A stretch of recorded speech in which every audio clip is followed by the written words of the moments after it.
Sun in the sky, you know how I feel. Breeze drifting on by. Today I'm in Arizona at the Scottsdale Museum of the West. Alright, and let's start out with your name, where we're at, and who you're interviewing. Hi, this is Melchor Moore, and today you're on VEXXET, outside of the Western Spirit Museum in Scottsdale, Arizona. We're collaborating with Michael Clawson, the executive editor of International Artists Publication. He's going to speak to us today, and I can't wait to meet him. I thought this is probably I wish we could do it somewhere else, but it's so hot. It's remarkable. I mean, it's really nice for us, but yeah, it's warmer today. I just came in from Wyoming, so I'm like dying. Yeah, it's. I could see that.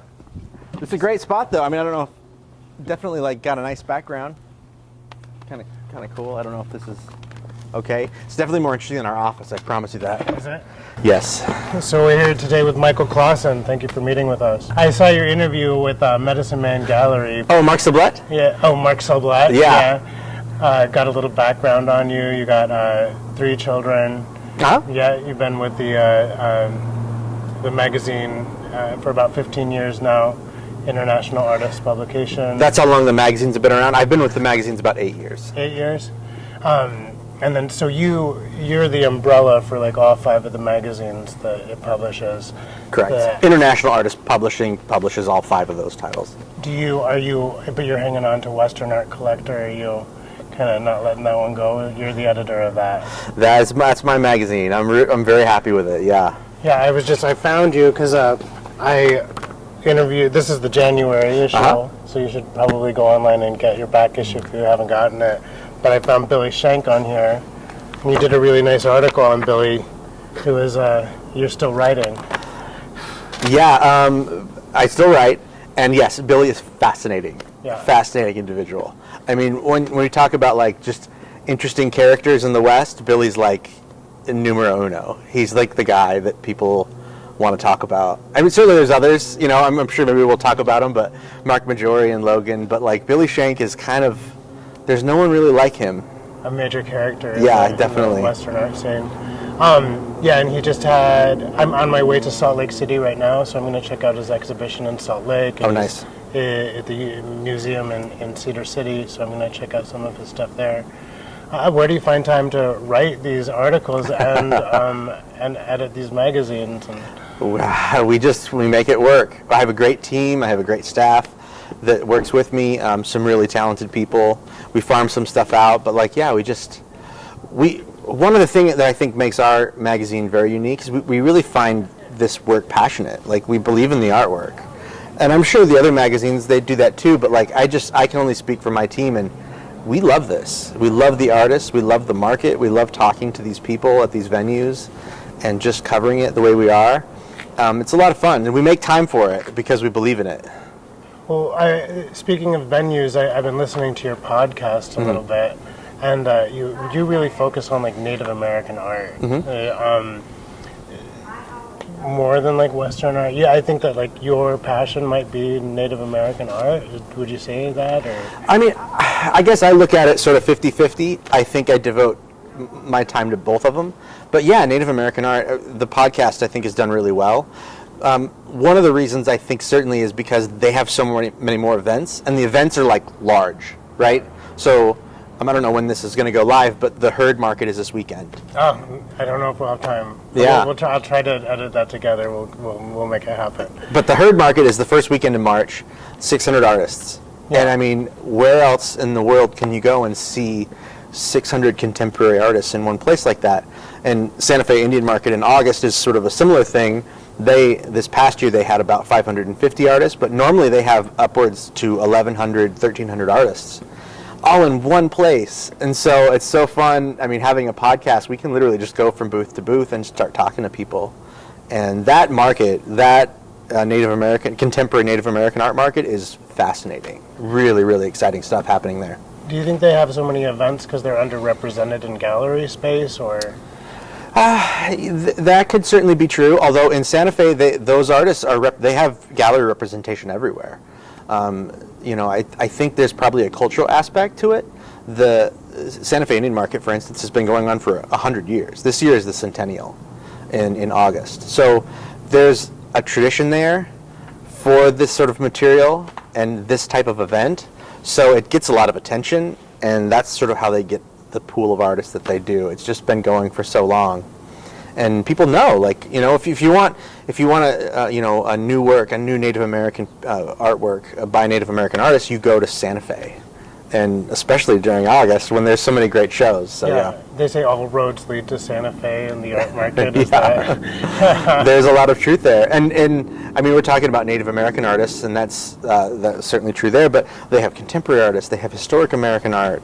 I mean, there's so many exciting things happening there specifically. So. And are you a collector? I have some work. Yeah. I like to tell. Sometimes the dealers are like, "Hey, you should own this," and I'm always kind of like, "Well, I'm a writer, so I have a writer's salary. I can't afford some of the pieces that we're writing about, but that's okay because I feel like the market is diverse enough. There's stuff you can get. You can get sketches. You can get prints. Although our magazines don't really focus a whole lot on prints, but I mean, there's sketches. There's oil studies. There's small works." And the price points on those are very, very low. I mean, really great market to get into and explore, especially if you're on kind of a tight budget, which I typically am. Like I said, 3 little kids, writer's salary. I'm teasing about half of this, but I have been increasing my collection over the last couple of years. I have some nice stuff. Yeah. So yeah, I look for deals too. I also look for good deals. That's part of the fun of collecting artwork, is looking for something that's undervalued maybe, and certainly or that they've got to move quickly. Yeah. Collecting a little bit, what I was thinking is that part of what makes art valuable is the story behind the art and the artist. On one of your podcasts you were talking about the creation of the diamond, and your magazines are creating history. You're contributing to the story that's being told. What do you think of that? Oh gosh, I mean, I certainly think what we're doing is important, but I mean, we're just the relay, right? We're just taking the stories from the artists and passing them on to the collectors. That's really all we're doing. I mean, I believe in what we're doing, but I also don't want to take away where the real stories are, and that's with the artists and the artists, whether they're living or deceased, and we're learning about those stories from curators or auction specialists or whatever. But I really think that the stories begin with the artists, and we're just sort of mining that information to share with a new generation of collectors. Is kind of what we're hoping to do. You communicate with collectors directly about sort of the form of the magazines and what they want to see, or do a little bit. I mean, it's a push-pull. We have collectors that would like to see maybe more things, but we also work with galleries. We work with museums. We work with auction houses. So we try to find a nice balance where everyone is getting something that they want, and any issue of any of our publications is going to be a nice cross-section of the market. So I do think that we cover a lot, but we do work directly with collectors on numerous occasions. Yeah. And then your magazine right now is looking for an editor of your American the American section of your magazine. That's correct. Yeah. How's that going? Are you got some good candidates? We do. We just started that process. Yeah. I was watching some interviews with you, and I was like, what am I going to ask him about that nobody else has asked about? And you just published on the 22nd that you were looking for an editor. And I was like, I'll ask him about that. Yeah. So, and then that's what made me think of that you're the one hanging on to the Western art collector, and you're a very good writer. Oh, thank you. Yeah. Well, shoot. I have a question. Yes. How does it make you feel to be an editor? I mean, this is what I trained for. This is what I've kind of come up doing. It's been a lot of fun. There's a lot of pieces. It's sort of just juggling every month all the different things that we have to do, but it's fun. I mean, this is what I wanted to do in high school. I wanted to be a writer. I guess I never saw this particular position, but I still get to write. I'm putting all this great stuff together for the magazines. I'm working with really great readers, real great sources. Just, I mean, the people that we work with it's awesome. So all together, I love it. It's a lot of fun. You depend a lot on your team. Yeah. It sounds like, in order for you to have time to raise your family and breathe. And I mean, every endeavor, I mean, every job, it's all collaborative, right? I mean, what's funny is the one thing that's probably not collaborative is the art. Like, the artist is alone in their thoughts, in their studio, and they're like the only ones that truly probably get to work without collaboration. But even them, I mean, they work with their galleries, and the galleries tell them what works and what doesn't. And so even there, like, there's an aspect to that even where even they're not alone. I don't think anyone's alone doing their own thing. It's all about sort of the team that's with you and working for you and helping you. And Billy Shank, speaking of, I don't know if you've met Rebecca, his assistant. So she's actually in the middle of the interview that I was doing with Billy. You could hear her like sanding down a painting in the back to make it just flat. So that's why I actually just met Rebecca for the first time, and I'd spoken to her on the phone. I met her for the first time this past weekend at the Masters of the American West at the Autry. Billy was there. He had a great showing, great work. But you telling that story though, I love that aspect of Billy's work. He's so transparent about his methods, and he's just like, yeah, some other people work on my work. What's the big deal? Like, does this got to be a thing? There's many great artists that have help in their works, and Billy's just like, yeah, someone else is sanding my work. It's Rebecca. Well, yeah, a lot of people, like master painters, that all have like a group of other painters that somebody's doing the sky and somebody's doing the trees, and then somebody comes in and just signs it, and then you've got a Renoir. Yeah. That's pretty awesome. So the Autry was in Los Angeles. That was, yeah. Yeah, what do you think of the Los Angeles art scene? It's interesting. I think it's still sort of evolving in different ways. That show it's a great show. I mean, really, the artwork that they bring to that event is I mean, it's amazing. The collectors, though, I think struggle there, and I'm not sure why. The sale did not do as good as it could have been, but I don't know what that is. Some people have said it was COVID because California's kind of had a tighter lid on some of their COVID stuff. I mean, who knows the real reason, but I see, and I know that the curators feel this way too. There's a lot of growth there. There's a lot of potential. Collectors in Los Angeles are very savvy, and they are borrowing from everything. And sometimes you'll see, like in places like Texas or Santa Fe, where everything is Southwestern art. It's like Native American material and cowboys. But I mean, collections in Los Angeles, you'll see modernism, you'll see abstract, you'll see expressionism, you'll see, glass, sculpture, you'll see everything, and as well as cowboy art. I think the collector there they're very open to other things.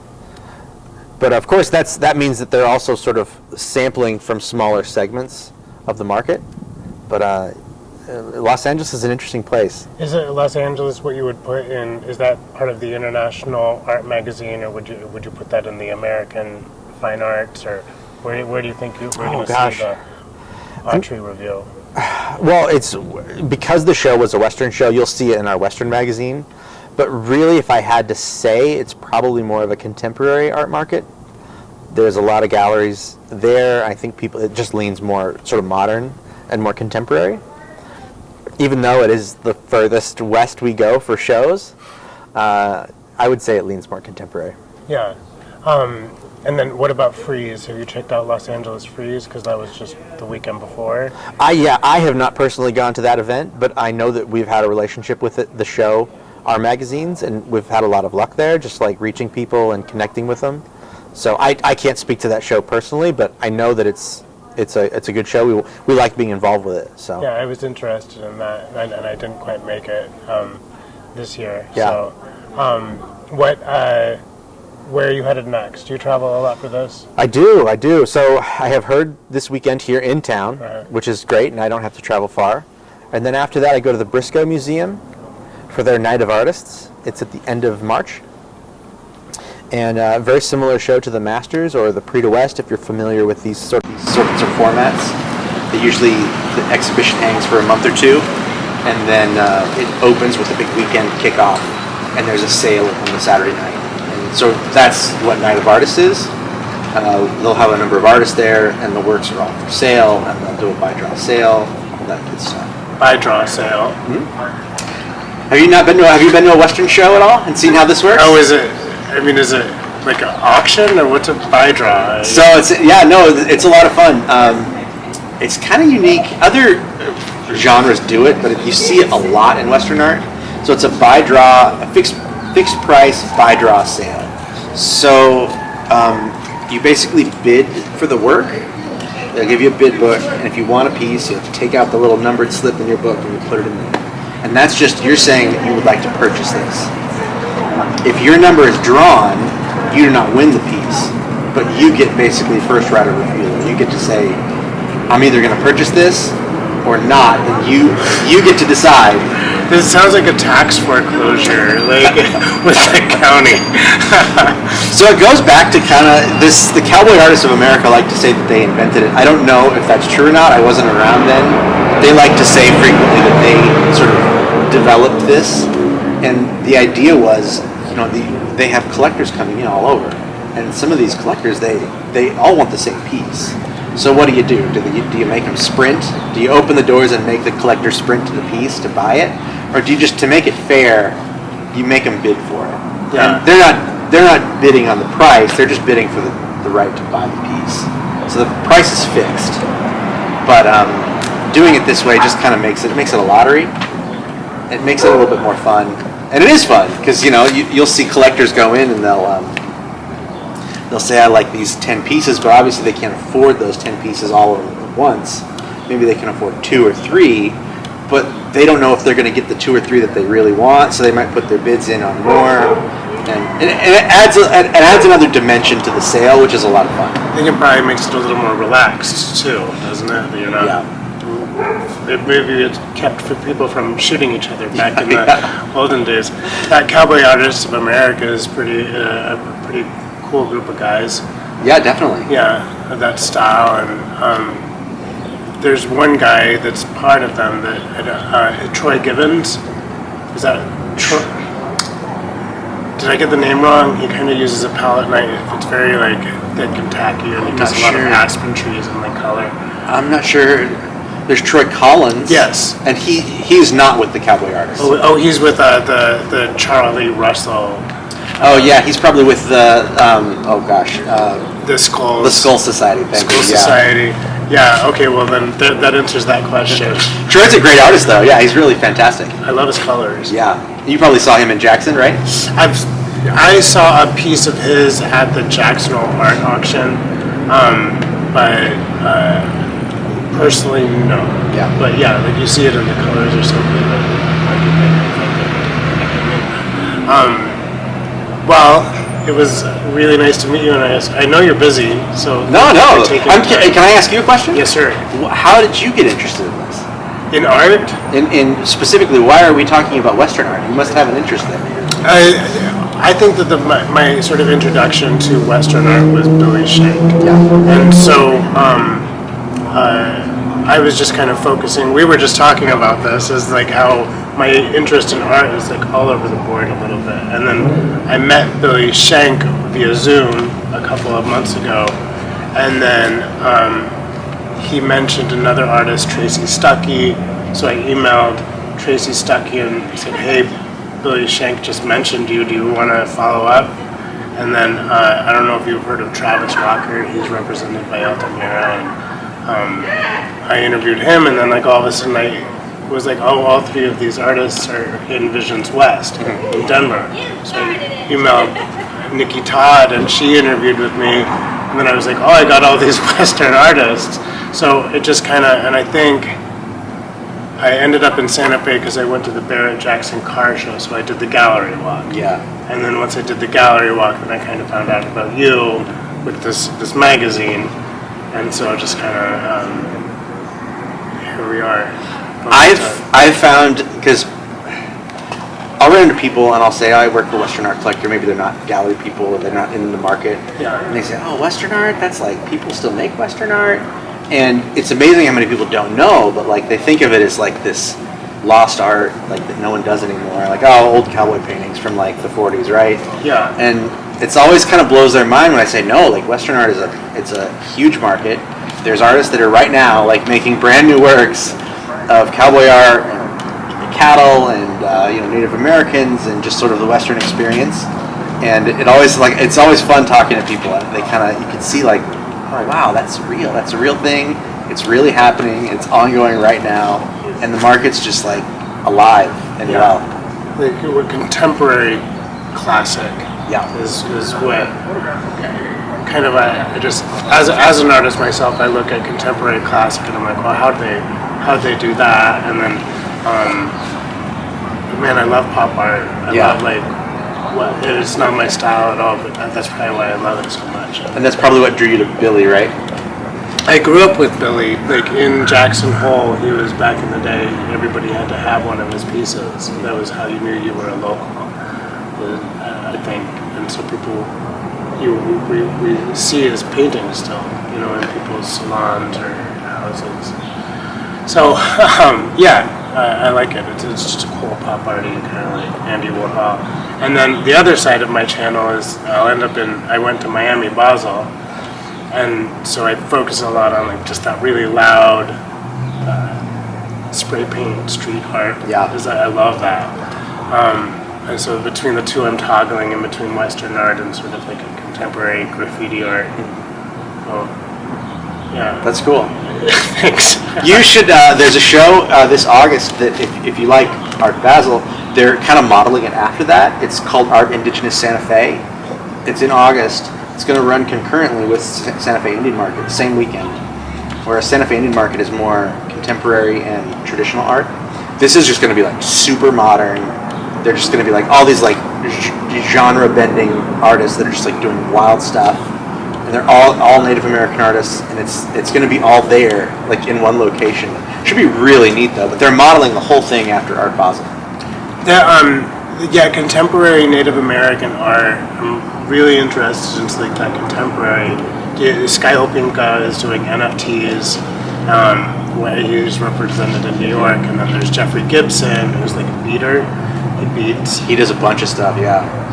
I love him, and there's some other people too. I love Malcolm Furlow, but Malcolm Furlow's more classic, isn't he? Yeah.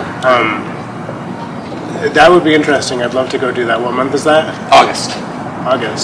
And I mean, some of the Native American artists that are working today are pushing the boundaries on everything. Like in some aspects, some of the artists they're more traditional and they're sort of more conservative, and some of the Native American artists are just like blowing the doors off everything. It's really exciting stuff. Yeah, I have to check out your magazine, Native American Art. I haven't had a chance. I was focused on this. Yeah, certainly. I think the research into that field is really underrepresented. Like it's hard to find, and then you kind of find it, and everybody's really focused on sort of that more classic, what you think of, but you forget that like everybody's evolved. Also, there's a contemporary side to all of this. So. Well, there's an argument that comes up frequently in our magazine, and that is that the first sort of modernists, the first sort of modern artists in America were Native American artists. Whether it was in the mid-1800s, and go back and look at some of those pots and some of those weavings. I mean, they're very like contemporary. Like they were thinking light years beyond anything that was being made in America at the time. 50, 60, 80 years before people were doing it. Before American people were doing it here. So it's really fun to start digging into that stuff because there's a lot of stuff there. And where do you find documentation of that type of artwork? Oh, all over. The books on it there's tons. I mean, on literally on every category. Whether it's if you like beading, like beadwork, there's like 24 books, great books on Plains Indians beadwork, or we just had an article that's coming out in our next issue on the Highline region in Montana and how like that beadwork, which was like 1800s beadwork, is just so far beyond anything else from that time period. They were just taking that art form just to new places 150 years ago. And so there's books on that. I mean, everything. If you want to talk about pottery, there's so many great pottery books. In fact, we're just like down the street from Charles King Gallery. Charles, I don't know if you've interviewed him yet. He's a fascinating individual. He does nothing but like contemporary Native American pottery, and his books on contemporary potters is stunning. They're really good. Maybe, that might be. I'll run across there and get some B-roll. Yeah, you should go check it out. It's and I think he's in town, but there's so many great places. We're here at Western Spirit, but it's all right here. You're in the heartbeat of Scottsdale. I think I was talking to Dr. Tricia Loescher, and we're going to. It's not going to. She's so busy. I'm not going to be able to talk to her this trip, but we're going to Maybe we're going to touch base about the Hopi exhibition. Oh, nice. The pottery one.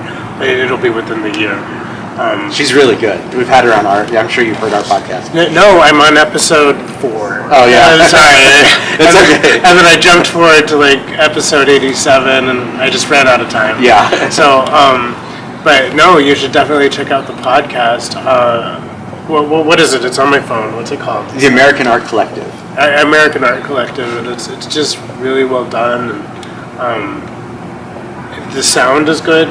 Sound is great. I was surprised that you're like, hey, we're here at the Herd Art Fair, and I pictured you sitting at a table, and I was like, how'd they get the sound to be so clear? It's like you're in a studio.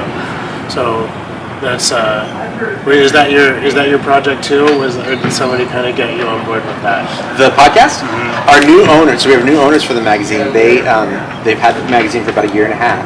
And when they came aboard, they were like, "We got to start podcasts." Gotta do a podcast. And they've launched it, and just in 4 months they launched a podcast, and we've had a lot of fun. Yeah, it sounds really good. And then you kind of co-anchor almost with another lady.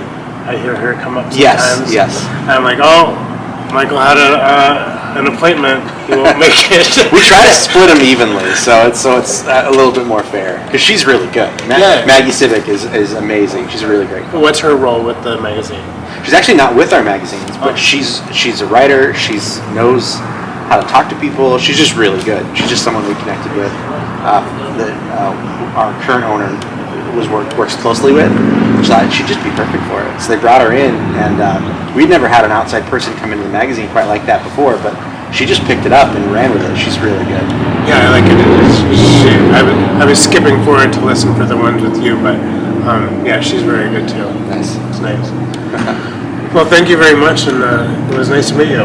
Definitely, Hopefully thank you. we run into each other in August at the, what'd you call it again? The Santa Fe Indian Market, but then also the Art Indigenous Santa Fe. Yeah, Art Indigenous Santa Fe. I'm looking forward to that. Nice. Thank you. All right, thank you. All right, that's all the time we have left for Scottsdale, Arizona. I'm headed to San Diego next, so make sure you subscribe and like so you can see our next content.